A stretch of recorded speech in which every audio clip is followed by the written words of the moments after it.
Hello everybody, it's Cape Rugby TV, it's Wednesday night, and as we promised all year long, we will carry on right through the year. And of course this time of the year we have our captain's table, where we've got the captains from the various teams that have been playing against each other during the league. And it's fantastic because quite often the guys don't get to meet each other, but when they sit around the captain's table, their conversation starts pouring out. Of course, big thanks to our partners who have come on board with Cape Rugby TV during the course of the year. Hisense, our official technical partner. Dulux Maitland at number 30 Kubrick Road. Fantastic to have them on board. MChem 24-hour pharmacy. They're on the corner of the N1 and Durban Road. You'll find them there easily. And of course, Score Energy Drinks. Score Energy Drinks. You see it right behind me now on board with Cape Rugby TV, as well as the West Bromwich Club Rugby Sevens. And during the course of the show, you can win yourself a case of Score Energy Drinks. A whole case of Score. Just keep your mobile phone handy, and I'll give you the number a little bit later during the course of the show. Let me introduce you to my panel this evening. We've got guests from Paarl and from Helderberg and from Collegians, otherwise known as the Col. Chris Barnes from Helderberg. Chris, welcome. Thank you. First time for you on the show? Yes. Nice to have you here. Tonight's going to be an interesting conversation. Conrad Eidman. Conrad is, of course, from Paarl. Vice Captain. Hallo Conrad. Hi JP, nice to be on the Eerste show. keer vir jou. Dis korrek. Op die show, né? Dis korrek. Maar nie vir die eerste keer nie, Suleiman Khan, Vice Captain at the Col. Nice to have you back. Thank you. 2 years, you say? 2 years ago. Didn't do it last year? No. Who was on with you when you were here last time? Can you remember? Yes. Carlo Jacobs. Yes. And Kyle Bonds. Oh, of course, yes, yeah. Yeah. Sadly, very sad. Yeah. Of course, passed away during the course of the year. Carlo, of course, played Belhar. Yes. Captain at Belhar, Yeah. Well, gentlemen, nice to have you on the show. We're going to talk a little bit about club rugby. Chris, let's start off with you guys from a Helderberg point of view. Just before I was asking you about what's happening with the coaching staff, and you say Lynn Beerkus is he hanging up the gloves? No. Len is still there. Still very busy there. We've had a couple bit of restructures in the club with the coaching and that. But Len is still there with the first team, obviously. I don't think he'll leave. He had a very good year last year. A lot of effort went in, so I think he's building something very, very nice, yeah. Yeah. You guys ended up second on the log this year. How's the feeling about it? You say you just missed out. You know, you always want to go A. I think anyone that's in B wants to go to A. Yeah. But I think the boys just let it go to their head in the end of the last games. Suleiman, have you guys met each other before? You all played in Super League B this year in 2018. Is this have you? No. You've never. No, this is our first time. But you played against each other. No. Yeah. I think it's no. No? You didn't play I didn't play Helderberg. this year. Helderberg hasn't played against Collegians. No. We didn't play. We didn't play against He each other. wasn't on the game, but yeah. But the teams played against each other. Yes. Yes. Yeah. And Paarl, of course, you guys. So who for the first time have you guys just met each other now? Because Yeah. No, but me and him. so Suleiman and Elroy, Yes. you guys, Conroy at least, you guys have met each other. Yeah. All the time when All we play the against time. collegians, I know the number 9 guys. Watch out for that guy. Is there a vibe? I mean, we were talking about this last week as well. Is there a vibe of, I don't know, how do I put it? There's like an enemy vibe before the game, and then after the game, we're all chummies. Well, that's part of rugby. We build relationship, but inside the game, like we enemies, and after that, we like there's a relationship between the two clubs, and then we go on from there. So what was your what if you were to think of a memory of playing against Collegians 2018, what would it be? Can't say that on live TV. He laughed me out in my face, and he scored the try. Oh, did he laugh at you, Suleiman? Yeah, that's correct. Suleiman looking very guilty here. He scored the try, and Yeah, I think I remember that game. It was our last game of the season, and Yeah. I think we weren't mentally prepared for them because we knew they were top of the log, and we knew they were a strong competition. Yeah. The worst part for us was that the rag was the next day. Oh, right. So I think the guys mentally were not there, but you know, if I see him, And this year the rag was Collegians and SK, right? Yeah. Yeah. But I think, when I saw him, and I saw, I think, Freddie Miller on the 10, Yeah. I knew I couldn't shift my mental to the next day. Yeah. Because I know how he is, so there's always a chirp going between me and him. And I think that's the best part of playing club rugby, is that you experience these things, Yeah. but off on the field, you smile and you have a chat. So Well, you played that game away. The Collegians played away. You obviously played in Paul that Yeah. year. Like you said, it was your last game of the season. You lost that one 32-24.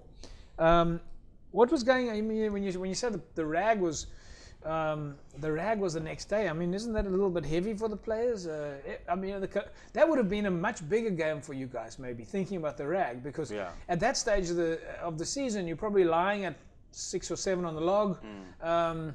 There's nothing really to play for. I think that was the exact same case that we were in. I think we were laying 7th or something like that, but we knew we couldn't make the top 6. But we didn't want to go to Paul and just just play as a grass cutter. And we knew they were going to come at us because they were top of the league and they want to end the season on high. So, Conroy, do you think that you guys got lucky then in that game? Because they had at the stage they were in front and we were scared because Really? we knew they were coming for us, especially when they were in front and they started believed that they could win the game, and I said, we can't let this one slip through our hands, and it's at our home turf. So in the last 10 minutes we just played almost like Blue Bulls rugby. Put the ball out, put them all on, and so we scored the one try that we needed to win the game. Yeah, so it's funny how you guys remember all the stats. You remember everything. Chris, if you look at you guys, you started your first game up against Penil Villagers. That was your opening game of the season, and then the very next game was Hamlets, and you lost that one. So you win, and then you go to Hamlets playing away in Marmore. What was going through the players' minds then at that stage? I think it was still very fresh in that. I wasn't actually on the field yet. I was still coming back from injuries. But there's certain games that you know is always going to be hard. I think it was 2 years ago we played at Marmore and Hamlets, played there, and it was just a high-scoring game and 1-for-1. But so you never know what you're going to get there. It's very hard to say, how did you lose that game, but you win this one. It's always going to be like that, where games you should win, but then your mind isn't switched on right, and everyone thinks because it is going to be an easy one. Yeah. So your next game after that was against Kailsriver. Were you back on the park by then? I actually think I did play Kales. I played 2 minutes I played my first comeback for the seconds, and then played 2 minutes before yellow card for the first. In the last 10 minutes Against of the game. Kailsriver? Yes. And then that was a draw. Yeah. Yeah, 25 all. Bouncing, and then the next game for you guys was against Belleville. But after that, the graph goes up. Yes. Because from I think your last loss of the season was against Paul. And then after that you were unbeaten. Yes, we had I think 9 straight games. Yeah. 9 straight, and then obviously semis against Primrose, and then Belleville. Yeah. So we had a good streak. Very close games, very hard games, but pulled through quite nicely. Right, folks, you're watching the Captain's Table. We're talking about club rugby with Collegians, Helderberg and Paul, and we've got Chris Barnes and Conroy Oman and Suleiman Khan with us. And we've got, as I say, we're catching up on, call it the war stories of Super League B. We're going to come back after the ad break, and we've got a couple of games that we're going to take a look at some of the highlights, and hopefully the guys will give us some comments. Back in a sec. Right, folks, so for those of you that have never travelled to Lentegeur to Collegians, the ground there has historically been a notoriously difficult ground to play against. Would you agree with me? Is that the reputation that you guys build on? I think so. I think one of the reasons why, I think a few years ago, we had absolutely no grass on the field, and I think that is where the name the Gat comes from. But it's also because it's built like it, so there's hills around, and everybody's looking down. It's a bit of a dust bowl. Yeah. Obviously with the, but the I mean, everyone does know it as the Kreefgat. Yes. And maybe there was a lot of crayfish there back in the day. I don't know. I don't know, Conroy. Do you guys do they talk? Do you guys talk about playing collegians away? Like that's going to be a difficult game. There are a few clubs that one says, SK Warmers at home, daai gaan moeilik wees. Collegians at home is going to be tough. The one for Paul, I didn't play against him, but it was 2 years back here when I played Young People's. Yeah. I played there and we lost, was it twice or thrice? 3 times in the gat. So it's very difficult to win there. So yeah.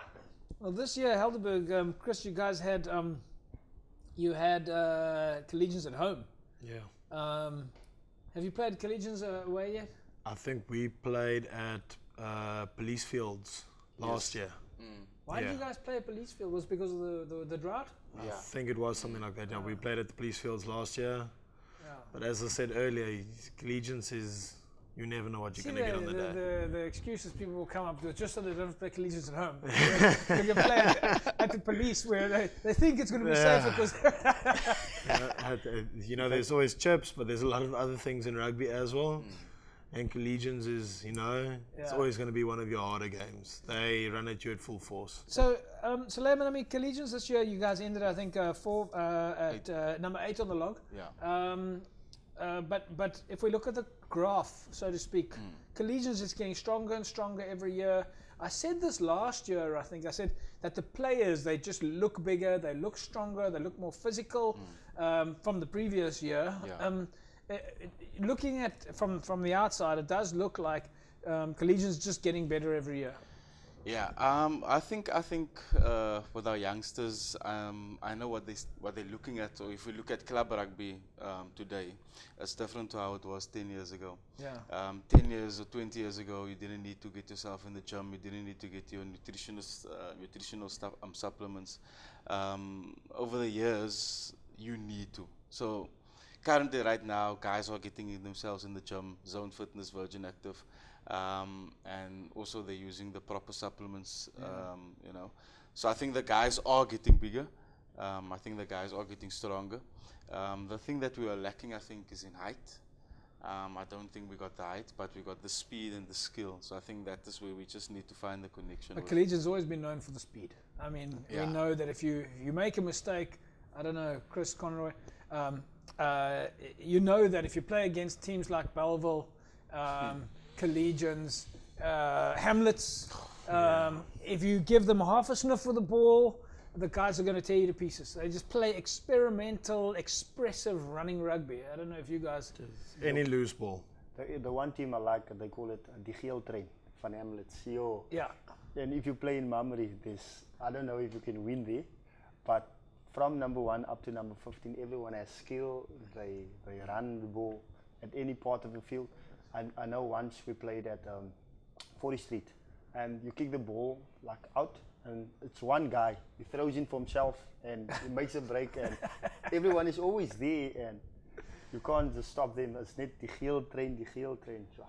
Now this year was a difficult year for all the clubs in Western Province, especially with the water restrictions. You guys all had to find. I know Helderberg, you guys had quite a bit of luck with your fields in the beginning of the year. They said that your grass was growing, and you managed to have some local municipal water on the fields. We had grey water and everything that was used, and Chris Pesta, our greenkeeper, he's also a brilliant green thumb in that. So look, our field. But you still weren't allowed to play. Yeah. They gave you the field. I mean, the field was perfect, but you weren't allowed to play on the field. We weren't actually allowed to practice anything on our field. So yeah. And our field was perfect condition. Well, hats off to you guys for weathering the storm and doing what everybody else then did, even though you had a perfect field. There were a few fields out there, a few clubs that had good grass because of grey water and some clever planning and so on, and maybe just some luck. But everybody seemed to make an effort during the year. And I remember, of course, a lot of you guys were all traveling. You all found... one of the games that you guys played was against St. Helena Bay up in Malmesbury. Yeah. A lot of pre-season tournament going on there. Let's take a look at those highlights.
right, so that was some of the pre-tournament stuff there at St Helena Bay. Collegians went up there to play against St Helena Bay, in Malmesbury. A couple of teams went to play there, Collegians and SK and Union Mill and Kales Rivier. Paul, you guys also played up there. That's correct. We played against Kales River. I didn't play that. You didn't play that day. You were probably resting for the big win, for the big season. But looking at some of the players there, again, it goes to show what we were talking about, some real running rugby. They were great hand skills. Yeah. I think that is something that we prosper on, and it's something that we kind of thrive on, is the skill. We know if you play Helderberg or any top club that has strong or big back forwards, it's very difficult, especially if they kick to line, have a maul going. It's very difficult to defend that. But if we have the skill, we can outsmart them with that, and also we can use our speed. So I got to ask you, I mean, how many family members have you got at Collegians that are all related to this? Because I've just, in my mind now, I just calculated 4 Jappies. You've got Mushtaqeen, okay, and we know he's playing a false player. And you got his brother, who didn't play this season because he got injured, the number 13 folks you saw. And then you got Rifat, who's now conditioning coach of the Stormers, and you say Rifat's brother is the head coach. Head coach. Those are just the Jappies. Yeah. The 4 that I counted. You got some big family structures at I think I think the club was it was probably established like that, and those are the families that constantly support. If you look at the Manuels, the Arifdins, which is Armin's family. Armin Brink, of course, is Armin still chairperson at Collegian? Armin Brink, folks, you will all be familiar with Armin. Yeah, so I think the family, they constantly support, whether we're playing in Paul, whether we're playing wherever, they're there. And I think that is something that we kind of play for, the support, our families, our fathers and mothers that travels with wherever we go. Playing these pre-season tournaments, pre-season games, is always a bit of a risk. I don't know how many pre-season games you guys had, but did you play pre-season, Chris? I didn't play any pre-season. I was still injured.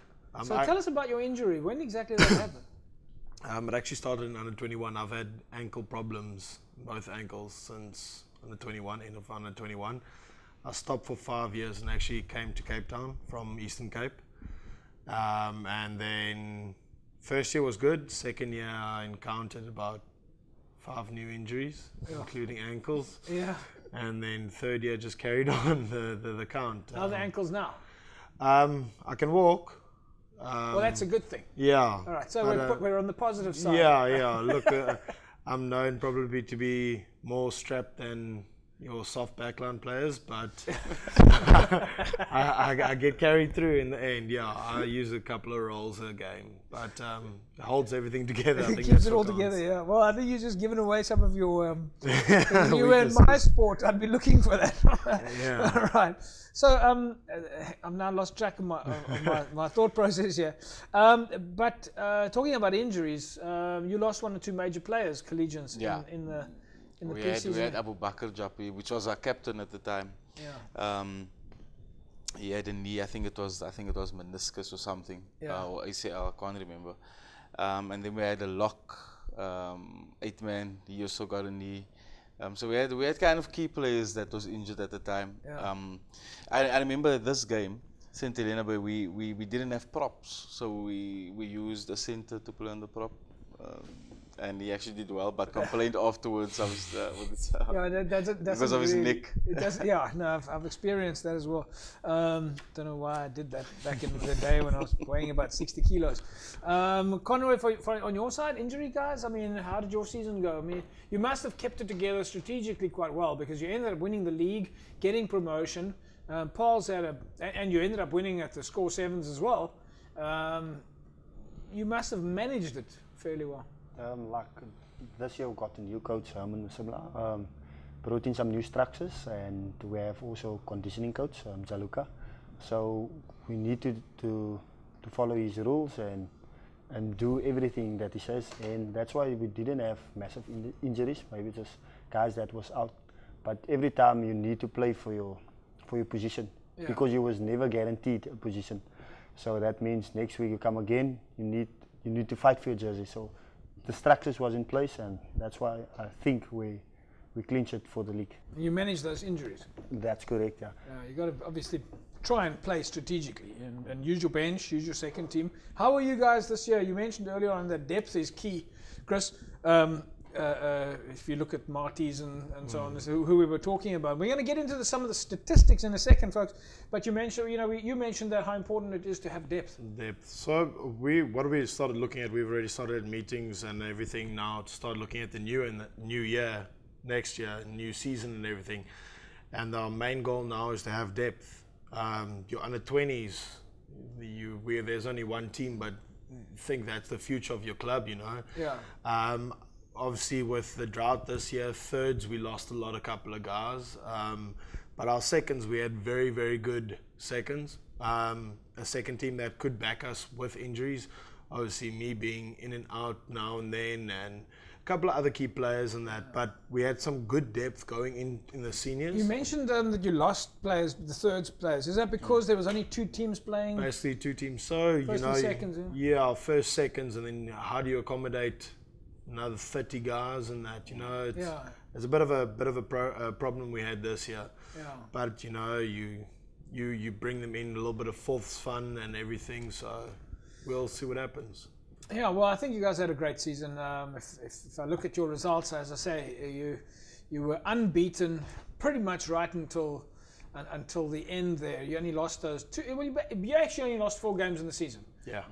That's a really good result. And if I look at some of your stats, in fact, let's take a look at one of your highlight games first before we move on. Our first game here was against All Saints. This one you played away. Let's take a look at the highlights against All Saints, folks.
So Heidelberg against All Saints.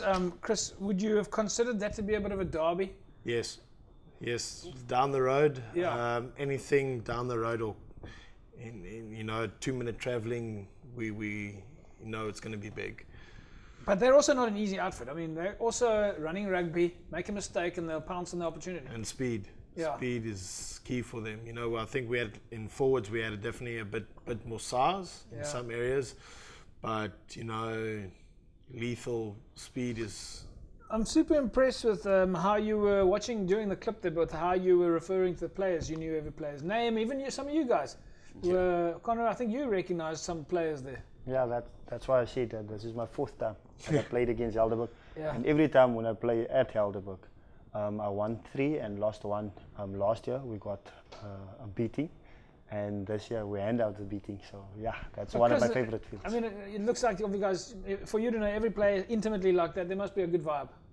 Yeah, the biggest thing I think the senior players are working on in our club is to create a vibe between the players. We don't want that walk in, play your game and just walk out. The mercenary money game scenario.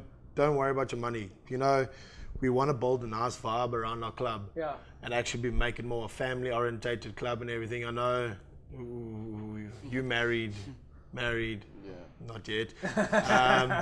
But you know, for girlfriends and wives and everything, we're practicing 3 times a week, 4 times a week, Yeah. and then it's still playing on Saturday. So build the family vibe, let the family come enjoy rugby, derbies, whatever. But that's what a club's for. I mean, Yes. and the Charles Morkel Stadium's got fantastic facilities. Yes. Not only for rugby, for other sports as well. I mean, there's even a tug of war facility around the corner. We got squash, tennis, tug Yeah. of war. So there's Do the other sport guys, do they come on Saturday and watch you guys play? Do the other sports support you? some, Some of them. yeah. Not enough. Yeah. Right, if you're a member there at the club, folks, and you're one of the other, we love this concept of cross-pollination. If you play one sport, support the other sport. It's always great to support your local club, and I think that's one of the things that all clubs need to be doing is building their fan base. You know, almost like a supporters club, whether you have the Collegian Supporters Club or the Paarl Supporters Club or the Helderberg Supporters Club, and you send them newsletters and you keep engaging them on Facebook and you send pictures and you make your players famous. And you do all that and you find yourself one of these days in a situation that you don't have to pay players. Make the place a jewel. Make it a jewel and you will get your players to come. I think, isn't that one of Collegian's strength? In the absence of money, you've got a strong family community and people play for pride, they play for heritage. There really is that's what makes it.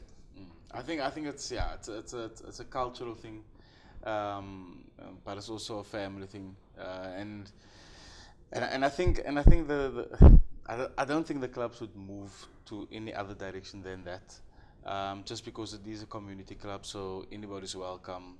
I mean, we have a few guys in our team that weighs 60 something, but you know, week in week out they're there. So I think it's a plus sign for us. Well, I really love the idea that if you live 2 roads down away from the field, and it's Saturday afternoon or even Saturday morning when the youth guys are starting to do it, because you guys have got a big youth structure as well. The kids are playing. Saturday, you're sitting at home, you're not really sure what you want to do. You've maybe finished your shopping at the mall. And you've at least walked around the mall looking to see and now you decide, hang on, let's take a walk across to the field. All my friends will be there. That's depending on certain games. Like certain games, it's big. So if you play your Violets, your Primroses, your SK Homos, that is guaranteed. There's hundreds of people walking into that field. So and I think that is the best part of it, and I think we love it because we play for that. Right, folks, as you know, Score Energy Drinks is, of course, on board with Cape Rugby TV. We are busy doing our captain's table, where we've got captains from various teams. Tonight we're talking with Helderberg and Paarl and Collegians, and it's that time of year when everybody gets to just talk a little bit more casual. We're not talking about logs, results, and fixtures, so it's a lot of fun. Score Energy Drinks, of course, on board with Cape Rugby TV. Now, if you want to win yourself a case of Score Energy Drinks, all right, then grab your mobile phone right now. You can grab your mobile phone, and if you've forgotten the number that I'm about to give you, then just go open the Cape Rugby TV mobile app, and there's an SMS button there. You can push that, and it'll automatically put the word score in for you. But if you haven't got the app and you haven't downloaded that, just send the word score to 33090, 33090, and you put yourself in the mix to win a case of Score Energy Drinks. Congratulations to last week's winner, Kyle Minnar. Kyle, congratulations. You've won yourself a case of Score Energy Drinks. Somebody from Cape Rugby TV is going to be in touch with you shortly, and you can collect your case of Score Energy Drinks. When we come back from the break, we'll be taking a look at Paarl up against Fransch Hoek, as well as Bellville and Primrose. And of course, Helderberg went on to play Hands and Hearts and Bellville as well. We're not sure if we're going to get through all of the games, but we'll certainly try and show you some of those memories. Back in a sec. Welcome back, everybody. Cape Rugby TV, the captain's table. With me, Chris Barnes from Helderberg, Conrad Eamon from Paarl, and of course Suleiman Khan, captain at Collegians. All right, we promised to take a look at some of the highlights. Let's take a look now at the Paarl versus Fransch Hoek game. But hang on, before we go there, gentlemen, one of the things that everybody was saying during the course of the season was that the Super League B was the league of death. It was in the beginning of the league, we saw literally position 1, 2, 3, 4, and 5 was like 1 point after the other. It was just derby, derby, derby. There were no close games. I don't know, did you guys have a feeling of that it would literally be 14 games before you knew who was going to be where? I don't know. For me, being my fourth year in this league, I knew always the Super League B is always the league. You can't say next week we play against Collegians, okay, we will win that game, because they might surprise you. But I know for any team that's maybe first on the log and the ones that is lost, you can't say you're going to win that game, or maybe the team that's distant. So you will always be surprised by any team. I mean, Chris, you seem to readily agree. And if I look at your win percentages, Paul had a 79% win ratio this year. Helderberg a 79% win ratio. And if we look at Collegians, okay, not as good, but certainly looking at things like average tries scored, points per game, everything was close. The biggest thing, like I said, with take Collegians, Paul had a very good year this year, but take a couple of other teams in the league, you never know what's coming at you. You could have a slightly easier game or a slightly harder game. This year, or for the past 3 years, it's just been crunch. Everyone is better than everyone in their mind. And that's exactly what you're seeing on the field. And I know it's not Super A, but we definitely get a lot of Oaks showing that where they want to be.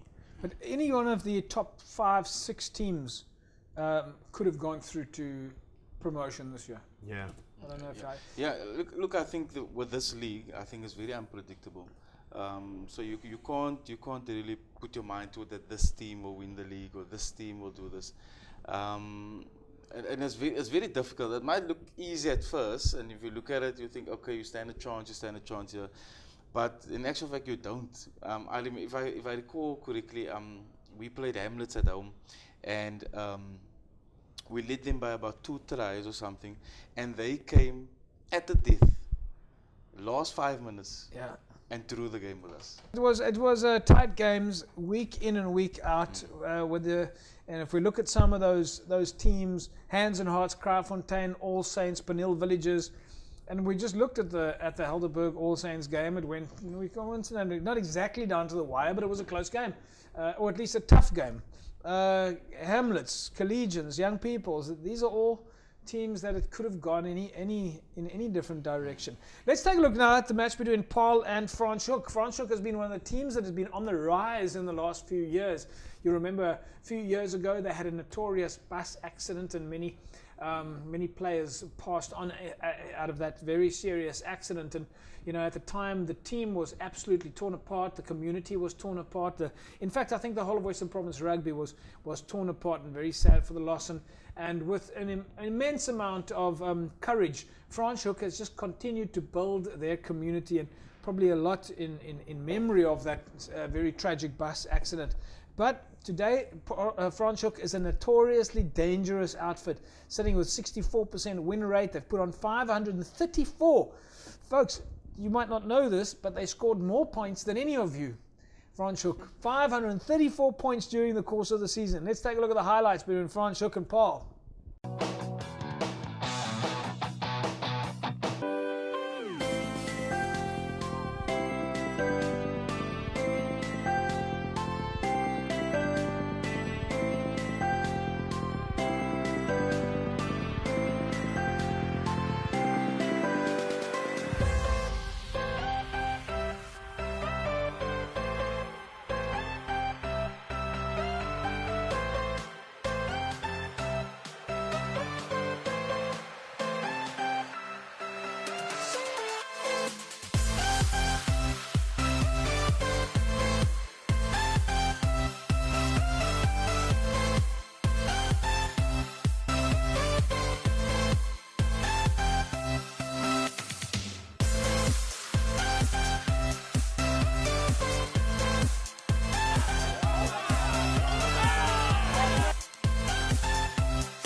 Conroy, we go back to you now. That was a close game for you guys. You won that only by 2 points, 25-23, and it was a home game advantage. That's That correct. could have cost you the league. That's correct, yeah. The one for Franschhoek, they are a community club, and they knew it was derby. So that means 3 to 4 buses, and we saw on Facebook, you must place an order for your sheet. So that means when they come through, you just see it's blue, red, and white, and it's whole time that. Your next, after that though, you came up against Belleville. And as we said earlier on, Belleville is a dangerous team, and you ended up losing to Belleville. Unpredictable, and to just throw the ball and couldn't control the game, get into our structure, but that was a quite heavy game against Belleville. Then after that, it was a clear run for you. You played against All Saints, Vineyards, Hands and Hearts and Collegians. You managed to pull some victories off there. And then it was off to City Park and Newlands. And we, of course, interviewed you guys at Newlands. That must have been an enjoyable day for you. That's correct. The one for the semi-final, Belleville played in the week, the Wednesday, and we knew that last 20 minutes they're going to be like exhausted. So that means we could get them in the last 20 minutes, and the one on the final at Newlands was a quite tough one. But so the last 3 or 4 minutes we had an injury, and the time went off because it was running time. We had a huge injury there for someone, and but no, let's just go back a step. I mean, you lost to Belleville 32-27, and then you go and play them at City Park and you beat them 50-27. What changed from the time that you beat them, that you lost to them, and that you go and beat them almost double the score? That's the thing. We knew we owe them, and was that like, going like through I the said, guys? Yeah, and like I said, they played the Wednesday to get into the semi-final, and we knew it was that last 20 minutes because it was always a close case. But the thing at the last 20 minutes, we ran it out, and we knew we could. And how much difference did the neutral venue make? Because your first game against Belleville that you lost, you lost away. You lost at Belleville, and then you played them at City Park, which was a neutral field. How much difference did that make to the guys? For the neutral ground, it's always a case like everything is neutral, and you can do your thing. Belleville can do their thing, so anything is expected. And we knew we could like uplift, and we had it in our head. They got tired in the week, so it means that last 20 minutes will belong to us. And then, Chris, if we go to you, we're going to take a look here at your match against Belleville in a second. Although we do also have a Hands and Hearts game, but it was City Park took a loss there, 24-36, and then Newlands 24-18 against Belleville. Again, Belleville. As you said, very unpredictable. For me personally, I felt like we had Belleville at Newlands. As I said earlier, I think, when it comes to the end of the year, bodies are tired, the Oaks are tired, but also being here on top of the log with Paul and the other big boys, it starts going to the boys' heads. I think that's where our greatest downfall was. Game day at Newlands, we should have won. We should have won. I called it, but unfortunately we went down against them. Well, let's take a look. Let's take a look what happened. Belleville against Helderberg at Newlands.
So it was Helderberg there against Belleville.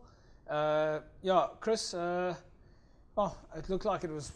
I wouldn't say exactly equal, but a fairly matched game. Yeah, like I said, it was head to head the whole way through. Yeah. In the end, they pulled. Did the guys think like before the game like it's Newlands? I mean, we've seen Helderberg play at Newlands before. Yeah. We've had a couple of games this year, and I revert back to Primrose as well, City Park. You just asked the question, neutral ground. We beat Primrose on their home ground, 24/7, and then lose to them 35-24 something on neutral ground, which we should have beaten them as well. But we started off first points on the board, and then I think the guys just get that comfort zone, and then we've got points. Folks, right, MCAM 24-hour pharmacy is of course on board with Cape Rugby TV. It's on the corner of N1 and the Durban Road. At night time, if you drive down the N1, you can see the massive MCAM circle sign there. So if you need to find the pharmacy, there's a big sign available that you can spot. It's open 24 hours a day. It's got free parking, double floor pharmacy. I think it's the only double floor pharmacy that I know of.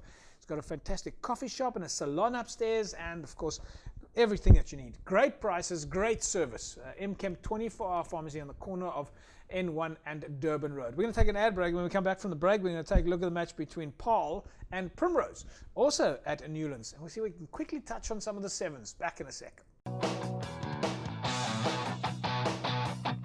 Right, welcome back everybody. It's Cape Rugby TV. Chris Barnes just told me that he is on holiday, and he's made a special concession to come onto Cape Rugby. And that's the price of fame, Chris. Yeah. You got you want to be on South Africa's most popular club rugby show, then in fact South Africa's only club rugby show.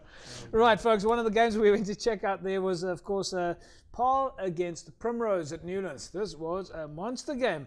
And was also it was the league decider, and was also promotion relegation at the same time. Both teams already guaranteed in, but it was a league decider. That's correct. All right, let's take a look, Conroy. Primrose against Paarl at Newlands.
All right, folks, now we're starting to get into comedy hour here. Paarl against Primrose. Conor, I'm not going to go to you. I'm going to go to Chris. Chris, you're looking at those two teams and you keep saying that guy's tough, that guy's tough.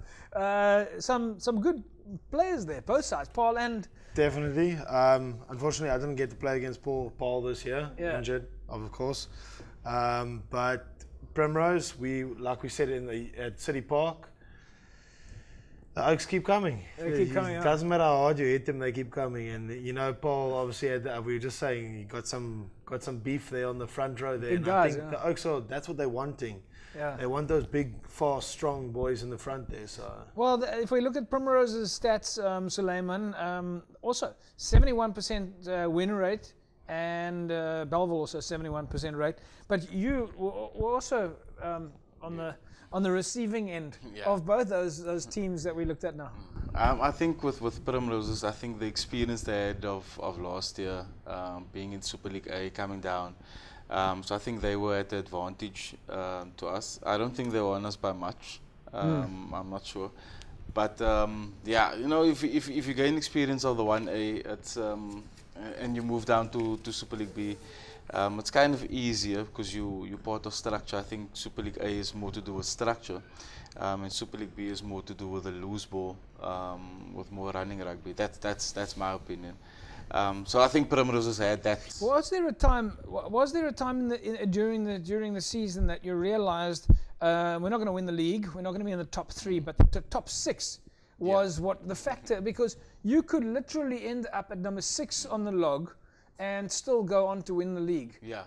There comes a time in any club's season here that you look to see where you are and you say, okay, depending on your log position, you go, as long as we make it into the top 6. Yeah. I think we had that with the last 5 or 6 games. I'm not sure, I think we won like 4 in a row or something. Yeah. And then we started to believe, hey, but we can actually make the top 6. And then afterwards, when we started realizing that the other teams were winning, Kales River were winning, Hamlets were winning, and so on. So we realized we won't make it. But that was what you were aiming for. Yeah. You needed to make the top 6. I think that's, yeah. Conroy, with you guys, then the reverse question is in place. Once you know that you're in the position 1, 2, 3 of the league after 14 games, you now know that you're going to go in the top 6. If you're guaranteed already that you're going to be in the top 6 and you're already in position, log position 1, 2, 3, do you take the foot off the gas a little bit? No, we just keep on going, because the thing is 1 and 2 didn't need to play that extra game for that quarterfinal. So we knew you can play a game less, and that means they will be like fatigue will kick in, and then probably the team will get tired. So you had all the favors working in your favor. That's correct, because of the structures also in place, and we knew we move forward from that. So it does give you like a bit of a second chance at a bite at the cherry, so to speak, Chris. I mean, if you're not making it, you see you might not be in the top 1, 2, 3 positions. You know, you just need to get in the top 6 and you can still win the league. it was definitely like that. And I think 3 years ago we were sitting in a position where I think we were fighting to get in.